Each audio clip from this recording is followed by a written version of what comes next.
आ आई. Yes. ब ब बदक. क क कणीदार. ख ख खमंग.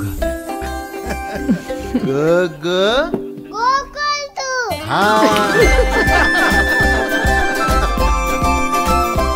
अगदी घरच्यासारखं. कणीदार खमंग म्हणजेच गोकुळ तूप. विठोबा रुक्माई, विठ्ठल रुक्माई, ज्ञानेश्वर माऊली, ज्ञानराज माऊली तुकारामच्या जयघोषात दुमदुमली प्रति पंढरी. जिल्ह्याच्या कानाकोपऱ्यासह कोकण आणि सीमा भागातून 5.5 लाखाहून अधिक भाविकांनी घेतले दर्शन. भक्तीच्या वाटेवर गाव तुझे लागले, आशीर्वाद घेण्यास मन माझे थांबले.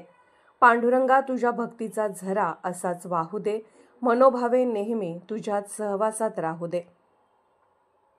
कोल्हापूर राधानगरी कोकणाला जोडणाऱ्या राज्य महामार्गावर शहरालगत अवघ्या 4 ते 5 किलोमीटर अंतरावर असलेल्या व पश्चिम महाराष्ट्रासह कोकण सीमा भागात प्रति पंढरपूर म्हणून ओळख असलेल्या करवीर तालुक्यातील नंदवाळमध्ये आषाढी एकादशी निमित्त जवळपास 5.5 लाखाहून अधिक भाविकांनी दर्शन घेतले. कोल्हापूर शहरातून तसेच नंदवाळ इतरही ठिकाणाहून रस्त्याच्या दुतर्फा अनेक ग्रामीण भागातील वारकरी विठ्ठल रुक्मिणीच्या मूर्ती, फोटो असलेल्या पालख्या, लहानपणापासून ते आबालवृद्ध भाविक भक्तिमय वातावरणात शिस्तबद्ध पद्धतीने हरिनाम गजरात मंदिराकडे प्रस्थान करत होते. बालचमूसह अनेक युवा विठ्ठलाच्या वेशभूषा परिधान करून सहभागी झाले होते. अनेक दिंड्या शहरातून येत होत्या. शहरासह ग्रामीण भागात माऊलीच्या दर्शनासाठी येणाऱ्या भाविकांसाठी फराळ, चहा, केळी, पाणी आनंदाने वाटप करताना अनेक संस्था, तरुण मंडळ, महिला बचत गट करताना दिसत होते.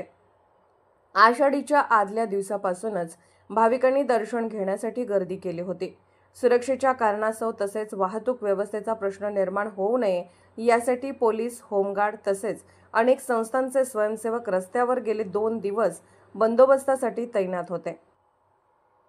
मंदिराच्या परिसरात मुखदर्शनासाठी वेगळी रांग होती, तर गाभाऱ्यातील मूर्ती दर्शनासाठी तासनतास रांगेत उभं राहून याची देही याची डोळा गाभाऱ्यातील उजव्या बाजूला सत्यभामा, मध्यभागी विठुराय आणि डाव्या बाजूला रखमाई कडेवर कर ठेवून गळ्यात तुळशीच्या माळा आणि ते सुंदर रूप पाहून मनाला आत्मिक समाधान मिळाल्याचे दिसून येत होते.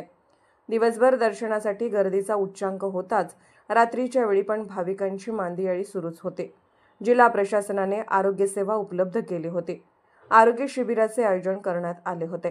पोलीस ऑफ इंडिया न्यूज मीडियासाठी संपादक डॉक्टर युवराज मोरे. बाळ, फ्रीजमधून श्रीखंड काढ ना. आम्ही पूर्वी घरीच बनवायचो श्रीखंड. त्याची चवच वेगळी होती. आता काय सगळं रेडीमेड. आजी, हे श्रीखंड खाऊन बघ. आज तुझ्या आईनं घरीच बनवलं की काय? हे आहे गोकुळचं श्रीखंड.